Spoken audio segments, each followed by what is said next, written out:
छत्रपती शिवाजी महाराजांचा, छत्रपती शिवाजी महाराजांचा, डॉक्टर बाबासाहेब आंबेडकरांचा, डॉक्टर बाबासाहेब आंबेडकरांचा. अरे नहीं चलेगी, नहीं चलेगी. आराध्य दैवत छत्रपती शिवाजी महाराज हे आमच्यासाठी आदरणीय आहेत. त्याच शिवाजी महाराजांच्या पुतळ्यासमोर अनधिकृतपणे या ठिकाणी नांदेड वाईन शॉप सुरू करण्यात आलेली आहे. आम्ही यापूर्वी माननीय जिल्हाधिकारी साहेबाला 3 निवेदन दिलेत. त्याच्यामध्ये आम्ही सांगितलं की या ठिकाणी चुकीच्या पद्धतीनं प्रशासनाची दिशाभूल करून काही अधिकाऱ्याला हाताशी धरून या ठिकाणी अधिकाऱ्यांनी वज्राबाद एरिया इथली वाईन शॉप दाखवून शिवाजी महाराजांच्या पुतळ्यासमोर ही वाईन शॉप सुरू केलेली आहे.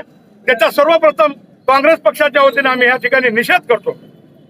आज आमच्या काँग्रेस पक्षाच्या कार्यालयामध्ये आमची बैठक झाल्याच्या नंतर आम्ही सर्वांना ठरवलं की या ठिकाणची वाईन शॉप स्थलांतर करायचं आणि या ठिकाणचं वाईन शॉपचं लायसन रद्द करून संबंधित जे कोणी अधिकारी असतील त्याच्यावर कारवाई करण्यात यावी.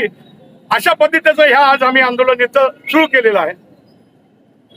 महाराष्ट्राचे आराध्य दैवत छत्रपती शिवाजी महाराजांचं आणि वाईन शॉपचं अंतर हे फक्त 50 मीटर आहे. शासनाचे आदेश आहेत की किमान 100 मीटरच्या पुढे वाईन शॉप असायला पाहिजे. परंतु या ठिकाणी न्यायालय आहे, जिल्हा बँक आहे, सिव्हिल हॉस्पिटल आहे, पाठीमागं मंदिर आहे, पाठीमागं कब्रस्तान आहे. अशा एवढ्या गजबजीतल्या एरियामध्ये या ठिकाणी अनधिकृतपणे वाईन शॉप इथं सुरू करण्यात आलेली आहे. त्याचा निषेध म्हणून आम्ही या ठिकाणी हे आज आंदोलन केलं. या ठिकाणी जर परभणीची पुनरावृत्ती जर घडून आणायची नसेल तर शासनाला आम्ही सांगू इच्छितो की ताबडतोब यांचं लायसन रद्द करावं आणि संबंधित अधिकाऱ्यावर कारवाई करावी.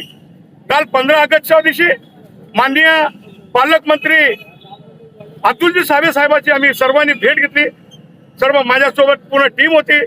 गगन यादव असतील, दीपक गुजरिया, माधव पवळे, ढगे, या सर्व टीम, रत्नाकर, शीतल, यांच्या सर्व टीमने आम्ही कलेक्टर साहेबापाशी 15 ऑगस्टच्या दिवशी सावे साहेबाला भेटून निवेदन दिलं.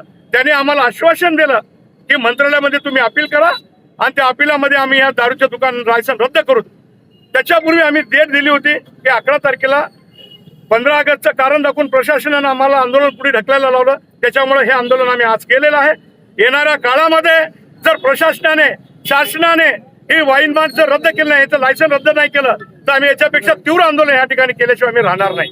आणि आम्ही कोल्ड्रिंक्स वाटून या दुकानचा निषेध म्हणून आम्ही कोल्ड्रिंक्स वाटून आंदोलन या ठिकाणी आम्ही केलेलं आहे.